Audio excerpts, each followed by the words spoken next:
Ininspeksyon ng Joint Team ng lokal na pamahalaan at mga kakulang ahensya ng gobyerno ang mga gasolinahan sa Coronadal. Ayon kay City Mayor Erlinda Pabiaraquel, layo nito na mapigilan ng overpricing at hoarding. Ito anya ay sa gitna ng kakulangan sa supply at matiyak na maprotektahan ang kapakanan ng mga mamimili. Binigyan din pa ni Araquel na tinitiyak lang ng lungsod na walang mananamantala sa sitwasyon ngayon. Ayon pa kay Araquel, naintindihan ng LGU ang labis na pagtaas ngayon ng presyo ng mga produktong petrolyo, pero giit nito hindi naman tama na dagdagan ang presyo na tinakda sa merkado. Kasama ng team ng LGU na nag-ikot sa mga gasolinahan ang DILG, DTI at PNP.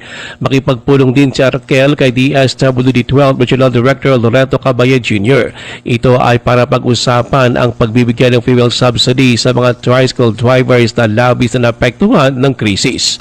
Ruel Usano, NDBC, Bida Balita.